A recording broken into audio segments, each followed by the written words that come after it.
Action కి action, emotional కి emotional, entertain కి ఎంటర్టైనర్ అంటే మాస్ మహారాజా రవితేజ అనే చెప్పాలి.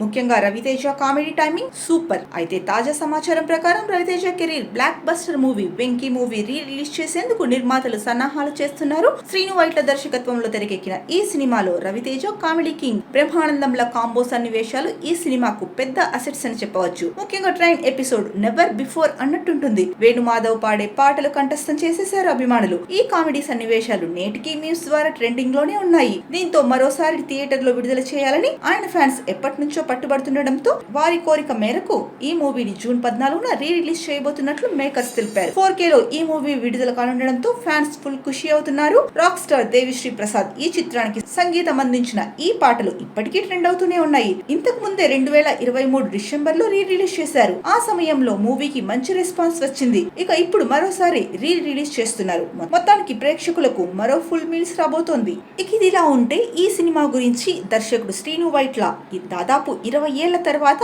ఓ విషయం బయట పెట్టారు. వెంకీ సినిమా రిలీజ్ అయి దాదాపు 20 ఏళ్లు దాటేసింది. కానీ ఇప్పటికీ ఈ మూవీలోని కామెడీ సీన్స్ ని చూసి ఆడియన్స్ భలే ఎంజాయ్ చేస్తుంటారు. వాళ్ళల్లో మీరు కూడా ఒకరు అయ్యుండొచ్చు. కానీ దర్శకుడు ఓ విషయంలో మాత్రం మాయ చేశాడు. ఇన్నేళ్ల తర్వాత దాని గురించి బయట పెట్టాడు. ఇక దర్శకుడు శ్రీను వైట్ల రేంజ్ పెంచిన సినిమా వెంకీ. మరీ ముఖ్యంగా ఈ సినిమాలో ట్రైన్ కామెడీ సీన్స్ గురించి ప్రత్యేకంగా చెప్పాల్సిన పని లేదు. ఇక అసలు విషయానికి వస్తే ఇదే శ్రీను వైట్ల తీసిన ఢీ మూవీ రిలీజ్ అయిన సందర్భంగా ఓ ఇంటర్వ్యూలో మాట్లాడుతూ ఇప్పటి సంగతులు చాలానే చెప్పారు. పనిలో పనిగా వెంకీ గురించి ప్రస్తావన వచ్చేసరికి ఇప్పటి వరకు ప్రేక్షకులకు తెలియని విషయాన్ని బయట పెట్టారు. వెంకీ సినిమాలో హీరో పేరు కూడా అదే. కానీ షూటింగ్ జరుగుతున్నప్పుడు సీను అనే పేరుతో తీసేశారు. చివరకు టైటిల్ కూడా సీను అనే పెడదామని అనుకున్నారట. కానీ చివర్లో దర్శకుడికి ఎందుకో వెంకీ అని టైటిల్ పెడదామనిపించింది. ఇదే విషయాన్ని రైటర్ తో మాట్లాడితే వేరే హీరో పేరు ఎందుకు పెట్టడం, రవితేజ అని టైటిల్ పెట్టేద్దామని సూచించారట. కానీ హీరో రవితేజ వెంకీ టైటిల్ వైపు మొగ్గు చూపడంతో ఇక చివరికి అదే ఫిక్స్ అయ్యామని, డబ్బింగ్ లో సీను అనే పేరుని కాస్త వెంకీగా మార్చామని శ్రీను వైట్ల చెప్పుకొచ్చారు.